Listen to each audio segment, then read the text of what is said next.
Hi guys, ಇವತ್ತಿನ ಒಂದು ಪ್ರಮುಖ ಪ್ರಚಲಿತ ಘಟನೆಗೆ ಸಂಬಂಧಿಸಿದಂತ ಮಾಹಿತಿಯನ್ನು ಇದನ್ನ ಒಂದು ವಿಡಿಯೋದಲ್ಲಿ ತಿಳಿದುಕೊಳ್ಳೋಣ. ನೀವೇನಾದ್ರೂ ನಮ್ಮ ಚಾನಲ್ಗೆ ಹೊಸಬರಾದ್ರೆ ಬೇಗನೆ ಚಾನಲ್ಗೆ ಸಬ್ಸ್ಕ್ರೈಬ್ ಆಗಿ. ಹಾಗಾದ್ರೆ ಬನ್ನಿ ಸ್ನೇಹಿತರೆ, ಆಗಸ್ಟ್ 14ರಂದು ನಡೆದಿರುವಂತಹ ಪ್ರಮುಖ ಪ್ರಚಲಿತ ಘಟನೆಗಳು ಏನು, ಪರೀಕ್ಷೆಗೆ ಕೇಳುವಂತ ಪ್ರಶ್ನೆಗಳು ಯಾವ ತರ ಕೇಳ್ತಾರೆ ಮತ್ತು ವಿಷಯ ಯಾವ ತರ ಬರ್ಬೋದು ಅಂತ ನೋಡಿಕೊಳ್ಳೋಣ. ಓಕೆ,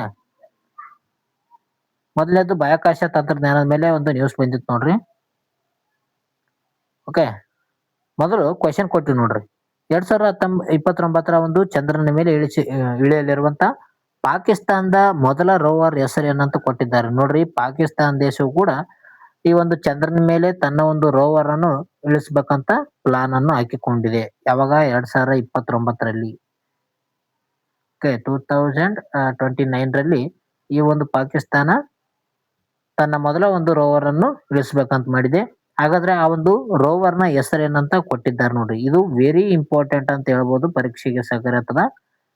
ಯಾವುದೇ ಒಂದು ಬಾಹ್ಯಾಕಾಶ ಸಂಸ್ಥೆಯ ಒಂದು ಉಡಾವಣೆ ಮಾಡಿರುವಂತ ಕ್ಷಿಪಣಿಗಳು, ಅದರಲ್ಲಿ ನಮ್ಮ ಪಕ್ಕದ ದೇಶ ಆಗಿರುವಂತ ಪಾಕಿಸ್ತಾನ ಕೂಡ ಕೇಳ್ತಾರೆ ಇದ್ರ ಮೇಲೆ ಪ್ರಮುಖವಾಗಿ. ಇದಕ್ಕೆ ಸರಿಯಾದ ಉತ್ತರ ಆಪ್ಷನ್ಸ್ ಬಿ ನೋಡ್ರಿ. ಜಿನ್ನಾ 1 ಎಂಬ ಒಂದು ರೋವರ್ ಅನ್ನು ಉಡಾವಣೆ ಮಾಡಲಿದೆ ನೋಡ್ರಿ. ಆ ಒಂದು ರೋವರ್ಗೆ ಹೆಸರೇನು ಇಟ್ಟಿದ್ದಾರೆ? ಜಿನ್ನಾ 1 ಅಂತ ಹೆಸರು ಇಟ್ಟಿದ್ದಾರೆ ನೋಡ್ರಿ. ಓಕೆ, ಆಪ್ಷನ್ಸ್ ಬಿ ಇದಕ್ಕೆ ಸರಿಯಾದ ಉತ್ತರ ಅಂತ ಹೇಳ್ತೀವಿ. ಪಾಕಿಸ್ತಾನ ಬಾಹ್ಯಾಕಾಶ ಸಂಸ್ಥೆ ಆಗಿರುವಂತಹ ಸುಪಾರ್ಕೋ ಇದನ್ನು ಘೋಷಣೆ ಮಾಡಿದೆ. 2029ರಲ್ಲಿ ಜಿನ್ನಾ 1 ರೋವರ್ ಅನ್ನು ನಾವು ಒಂದು ಚಂದ್ರನ ಮೇಲೆ ಇಳಿಸ್ಬೇಕಂತ ಪ್ಲಾನ್ ಅನ್ನು ಹಾಕಿಕೊಂಡಿದೆ. ಯಾವಾಗ? 2029ರಲ್ಲಿ. ಇದರ ಒಂದು ಯಾವ ಒಂದು ಸಹಯೋಗ ಪಡೆದುಕೊಂಡಿದಪ್ಪ ಅಂತಂದ್ರೆ ಚೀನಾದ ಒಂದು ಚಾಂಗಿ 8 ಎಂಬ ಒಂದು ಮಿಷಿನ್ ನ ಭಾಗವಾದಂತ ರೋವರ್ ಚಂದ್ರನ ದಕ್ಷಿಣ ಧ್ರುವಕ್ಕೆ ಪ್ರಯಾಣ ಮಾಡಲಿದೆ ನೋಡಿ. 2029ರಲ್ಲಿ ಏನಪ್ಪಾ ಅಂತಂದ್ರೆ ಈ ಒಂದು ಪಾಕಿಸ್ತಾನದ ಬಾಹ್ಯಾಕಾಶ ಸಂಸ್ಥೆ ಆಗಿರುವಂತ ಸುಪಾರ್ಕೋ ಇದನ್ನು ಉಡಾವಣೆ ಮಾಡ್ಬೇಕಂತ ಅನ್ಕೊಂಡಿದೆ. ಇದು ಮಿಷಿನ್ ಯಾವ್ದಿದೆ ಅಂತ ನೋಡೋದಾದ್ರೆ ಚಾಂಗಿ 8 ಅಂತ ಕರಿತೀವಿ ನೋಡ್ರಿ. ಇದು ಕೂಡ ಇಂಪಾರ್ಟೆಂಟ್ ನೋಡ್ರಿ. ಚಾಂಗಿ 8 ಎಂಬ ಒಂದು ಮಿಷಿನ್ ಮೂಲಕ ಏನಂದ್ರೆ ಈ ಒಂದು ಜಿನ್ನಾ 1 ಎಂಬ ಒಂದು ರೋವರ್ ಅನ್ನು ಉಡಾವಣೆ ಮಾಡದಿದ್ದಾರೆ. ಅದು ಚಂದ್ರನ ದಕ್ಷಿಣ ಧ್ರುವಕ್ಕೆ ಪ್ರಯಾಣಿಸಲಿದೆ ನೋಡಿ.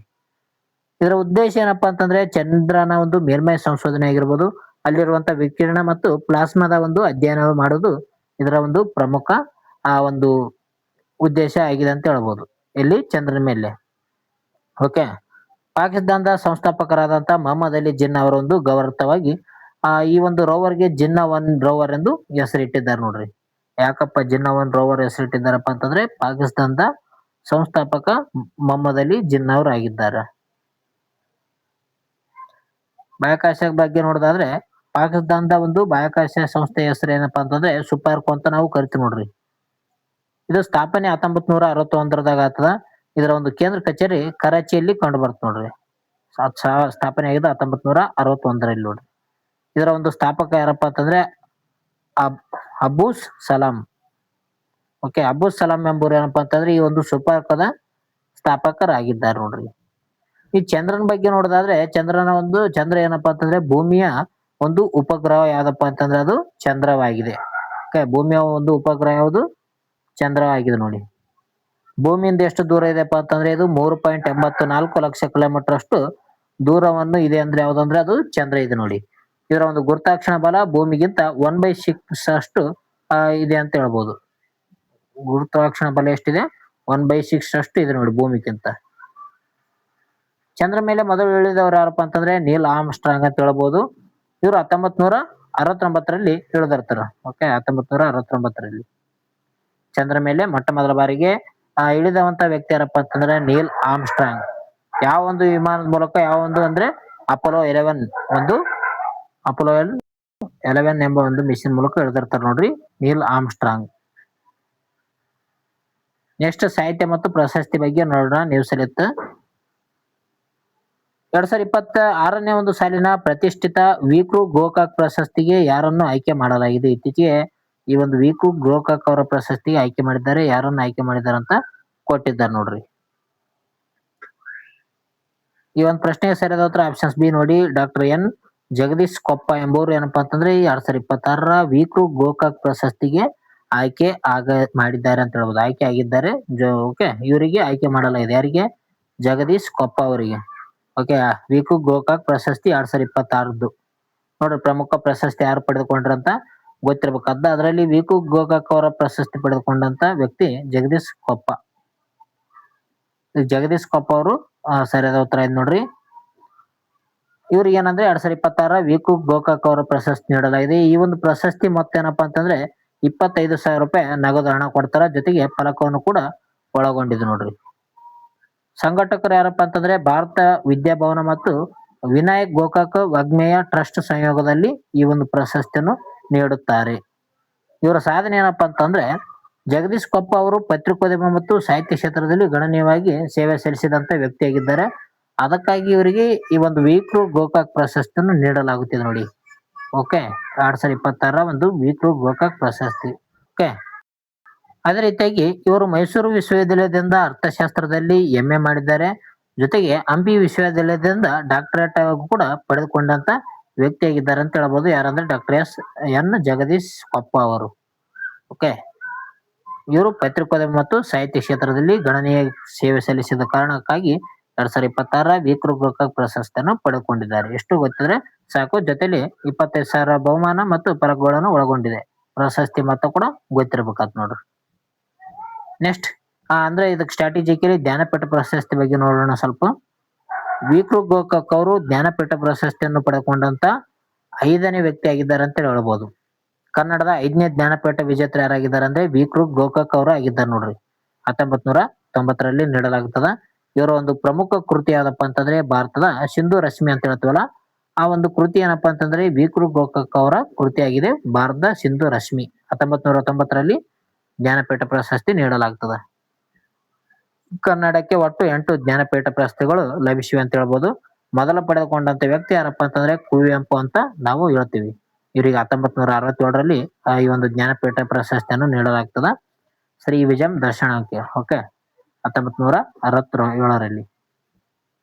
ಅದೇ ರೀತಿ ಪಂಪ ಪ್ರಶಸ್ತಿ ಅಂತ ಹೇಳ್ತೀವಿ ನೋಡ್ರಿ. ಕರ್ನಾಟಕ ಸರ್ಕಾರದ ಒಂದು ಅತ್ಯುನ್ನತ ಸಾಹಿತ್ಯ ಪ್ರಶಸ್ತಿ ಯಾವ್ದಪ್ಪ ಅಂತಂದ್ರೆ ಅದು ಪಂಪ ಪ್ರಶಸ್ತಿ ಆಗಿರ್ತದ.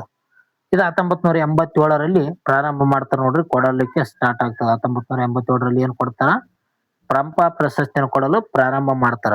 ಇದು ಕರ್ನಾಟಕ ಸರ್ಕಾರದ ಅತ್ಯುನ್ನತ ಸಾಹಿತ್ಯ ಪ್ರಶಸ್ತಿ ಪಂಪ ಪ್ರಶಸ್ತಿ. ಓಕೆ ಸ್ನೇಹಿತರೆ, ನೋಡ್ರಿ ಈ ರೀತಿಯಾಗಿ ನಿಮ್ಗೆ ನ್ಯೂಸ್ ಅಲ್ಲಿ ಬಂದಿರೋದು, ಜೊತೆಗೆ ಅದರ ವಿವರಣೆ ಮತ್ತು ಸ್ಟ್ಯಾಟಿಕ್ ಜಿಕೆಯನ್ನು ಈ ರೀತಿಯಾಗಿ ನೀವು ಕೊಡ್ತಾ ಇದೀನಿ. ಈ ಒಂದು ವಿಡಿಯೋ ಇಷ್ಟ ಆಯ್ತು ಅಂದ್ರೆ ಜಲ್ದಿ ಲೈಕ್ ಬಟನ್ ನ ಪ್ರೆಸ್ ಮಾಡಿ. ಎಷ್ಟು ಜನ ಲೈಕ್ ಮಾಡ್ತಾರೋ ನಮ್ಗೆ ಅಷ್ಟೇ ಒಂದು ವಿಡಿಯೋನ ಮಾಡಲು ಕೂಡ ಒಂದು ಬೆಂಬಲ ಸಿಕ್ಕಂತ ಆಗುತ್ತದ. ಓಕೆ, ಲೈಕ್ ಮಾಡ್ರಿ ಇಷ್ಟ ಆದ್ರೆ ಜಲ್ದಿ. ಅದೇ ರೀತಿ ಹೊಸಬಾದ್ರೆ ಸಬ್ಸ್ಕ್ರೈಬ್ ಆಗಿ. ನೆಕ್ಸ್ಟ್ ವಿಜ್ಞಾನ ಮತ್ತು ತಂತ್ರಜ್ಞಾನ ಮೇಲೆ ಕೊಟ್ಟಿದ್ದಾರೆ ನೋಡ್ರಿ, ನ್ಯೂಸ್ ಕೊಟ್ಟಿದ್ರು. ಭಾರತದಲ್ಲಿ ಹಾರುವ ಕಾರು ಸೇವೆಯನ್ನು ಯಾವ ಒಂದು ವರ್ಷದಲ್ಲಿ ಪ್ರಾರಂಭಿಸಲು ಯೋಜಿಸಲಾಗಿದೆ ಅಂತ ಕೊಟ್ಟಿದ್ದಾರೆ ನೋಡ್ರಿ. ಯಾವ ಒಂದು ವರ್ಷದ ವೇಳೆಗೆ ಪ್ರಾರಂಭ ಮಾಡ್ಬೇಕಂತ ಹಾಕೊಂಡಿದ್ದಾರೆ ಈ ಒಂದು ಹಾರುವ ಕಾರು.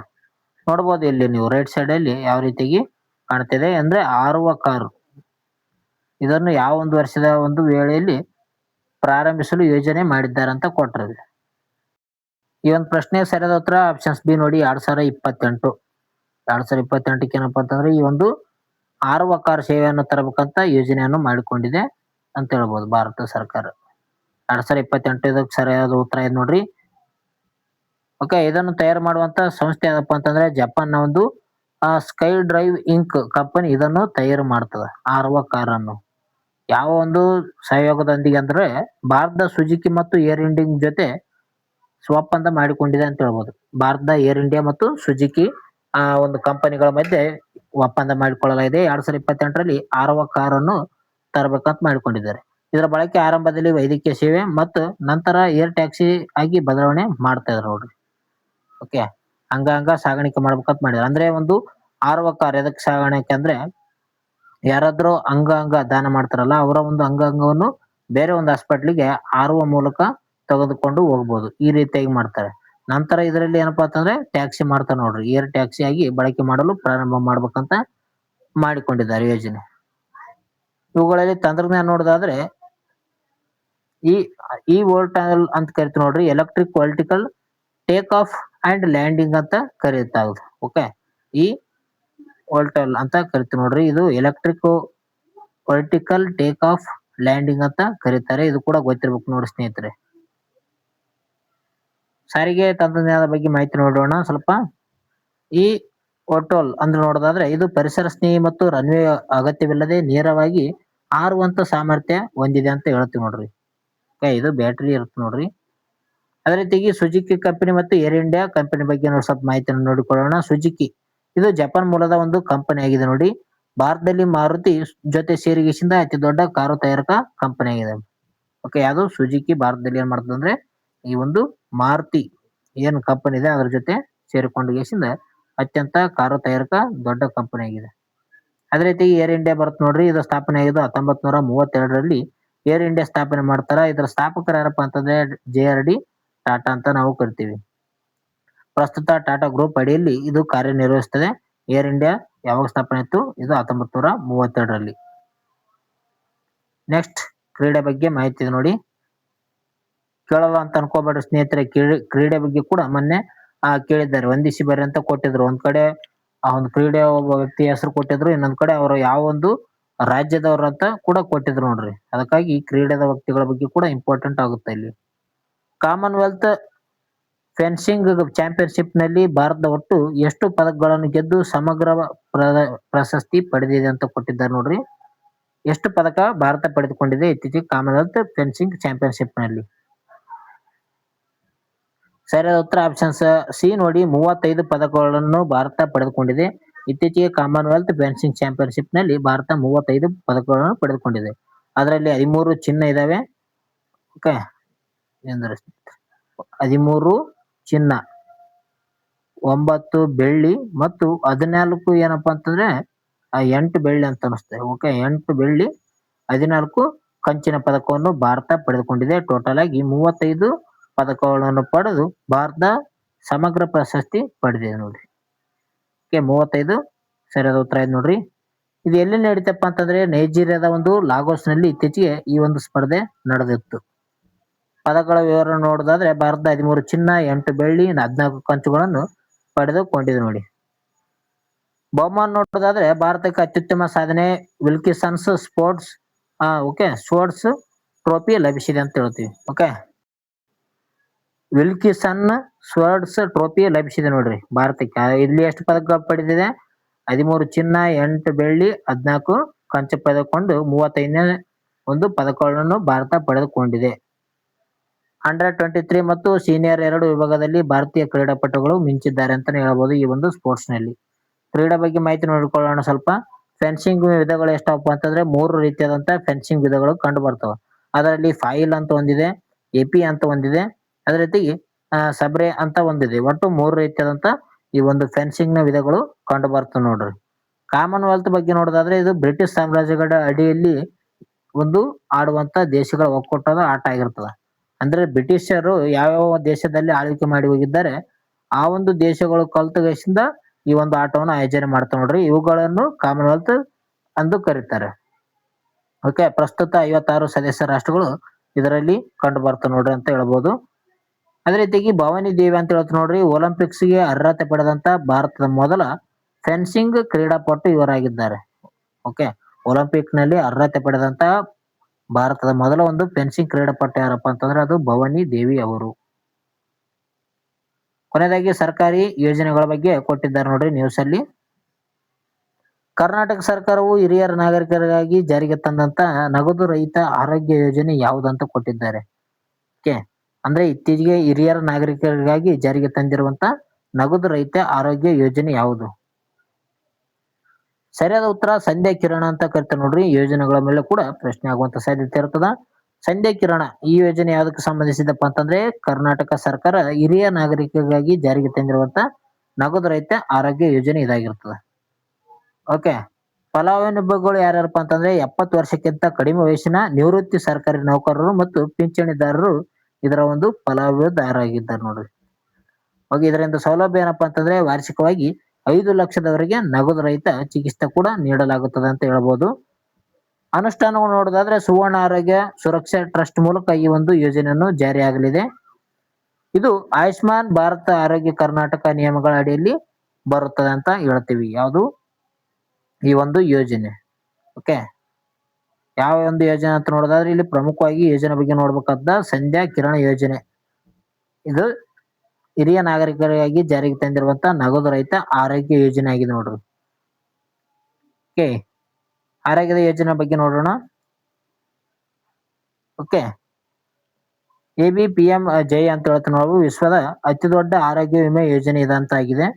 ಇದನ್ನು 2018ರಲ್ಲಿ ಕೇಂದ್ರ ಸರ್ಕಾರ ಜಾರಿ ಮಾಡ್ತದೆ ನೋಡ್ರಿ. 2018ರಲ್ಲಿ ಇದನ್ನ ಜಾರಿ ಮಾಡಿದೆ. ಅದೇ ರೀತಿಯಾಗಿ ಯಶಸ್ವಿನಿ ಯೋಜನೆ ಅಂತ ನಾವು ಕರಿತೀವಿ. ಸರ್ಕಾರಿ ವಲಯದ ಒಂದು ರೈತರಿಗಾಗಿ ಕರ್ನಾಟಕ ಸರ್ಕಾರ ಜಾರಿಗೆ ತಂದಿರುವಂತಹ ಒಂದು ವಿಮೆ ಯೋಜನೆ ಯಾವ್ದಪ್ಪ ಅಂತಂದ್ರೆ ಅದು ಯಶಸ್ವಿನಿ ಯೋಜನೆ. ಇದನ್ನು ಕೂಡ ಮುಂದುವರಿಸಿದ್ದಾರೆ. ಇತ್ತೀಚೆಗೆ ನಾನು ಕೂಡ ನ್ಯೂಸ್ ಅಲ್ಲಿ ಹೇಳಿದ್ದೀನಿ ಯಶಸ್ವಿ ಯೋಜನೆ. ಅದೇ ರೀತಿ ಜನ್ ಔಷಧಿ ಅಂತ ಕೇಂದ್ರ ಅಂತ ಕರಿತೀವಿ. ಕಡಿಮೆ ದರದಲ್ಲಿ ಗುಣಮಟ್ಟದ ಜನರಿಕ್ ಔಷಧಿಗಳನ್ನು ಒದಗಿಸುವಂತ ಕೇಂದ್ರಗಳನ್ನು ನಾವು ಜನ್ ಔಷಧಿ ಕೇಂದ್ರ ಎಂದು ಕರೀತಾರೆ ನೋಡ್ರಿ. ಇವು ಕೂಡ ಒಂದು ಪ್ರಮುಖವಾದಂತ ಯೋಜನೆಗಳಾಗಿರ್ತಾವ. ಇಂದಿನ ಪ್ರಮುಖ ಒಂದು ಅಂಶಗಳ ಬಗ್ಗೆ ನೋಡೋಣ. ಪಾಕಿಸ್ತಾನದ ಚಂದ್ರನ ಒಂದು ಯೋಜನೆಗೆ ಚೀನಾ ದೇಶ ಸಹಕಾರ ನೀಡುತ್ತಿದೆ ಅಂತ ಹೇಳ್ಬೋದು. ಪಾಕಿಸ್ತಾನ ಅದಕ್ಕಾಗಿ ಈ ಒಂದು ಜಿನ್ನಾ-1 ಎಂಬ ಒಂದು ರೋವರ್ ಅನ್ನು ಉಡಾವಣೆ ಮಾಡ್ತಿದೆ. ಅದೇ ರೀತಿಯಾಗಿ ಜಗದೀಶ್ ಕೊಪ್ಪ ಅವರಿಗೆ ವಿಕ್ರು ಗೋಕಾಕ್ ಪ್ರಶಸ್ತಿ ನೀಡಲಾಗುತ್ತಿದೆ. ಇದು ಯಾವಾಗ ನೀಡ್ತಾರಪ್ಪ ಅಂತಂದ್ರೆ ಆಗಸ್ಟ್ 28ಕ್ಕೆ ನೀಡ್ತಾ ಇದ್ದಾರೆ. 2028ಕ್ಕೆ ಭಾರತದಲ್ಲಿ ಆರ್ವ ಕಾರು ತಯಾರಕ ಘಟಕ ಸ್ಥಾಪನೆ ಆಗುವಂತ ಸಾಧ್ಯತೆ ಕೂಡ ಇದೆ ನೋಡಿ. ಭಾರತ ಕಾಮನ್ವೆಲ್ತ್ ಫೆನ್ಸಿಂಗ್ ನಲ್ಲಿ ಭಾರತ ಒಟ್ಟು 13 ಚಿನ್ನದ ಪದಕಗಳನ್ನು ಪಡೆದುಕೊಂಡಿದೆ. ಕೊನೆಯದಾಗಿ ಸಂಧ್ಯಾ ಕಿರಣ ಅಂತ ಹೇಳ್ತು ನೋಡ್ರಿ. ಈ ಒಂದು ಯೋಜನೆ ಕರ್ನಾಟಕದ ಒಂದು 4.93 ಲಕ್ಷ ಜನರಿಗೆ ಅನುಕೂಲವಾಗಲಿದೆ. ಈ ಒಂದು ಸಂಧ್ಯಾ ಕಿರಣ ಯೋಜನೆಯಿಂದ ನೋಡ್ರಿ. ಸಂಧ್ಯಾ ಕಿರಣ ಯೋಜನೆ ಕೂಡ ಇಂಪಾರ್ಟೆಂಟ್ ಆಗಿದೆ. ಇವೆಷ್ಟು ಇವತ್ತಿನ ಪ್ರಮುಖ ಪ್ರಚಲಿತ ಘಟನೆಗೆ ಸಂಬಂಧಿಸಿದಂತ ಮಾಹಿತಿ ಆಗಿತ್ತು. ಈ ಒಂದು ವಿಡಿಯೋ ಇಷ್ಟ ಆಯ್ತು ಅಂದ್ರೆ ಜಲ್ದಿ ಲೈಕ್ ಬಟನ್ ಪ್ರೆಸ್ ಮಾಡಿ. ಅದೇ ರೀತಿಯಾಗಿ ನಿಮ್ಮ ಸ್ನೇಹಿತರು ಕೂಡ ಈ ಒಂದು ವಿಡಿಯೋನ ಶೇರ್ ಮಾಡಿ ಸ್ನೇಹಿತರೆ. ಓಕೆ, ನಿಮ್ಮ ಒಂದು ಅನಿಸಿಕೆಯನ್ನು ಕಮೆಂಟ್ ಮಾಡ್ರಿ.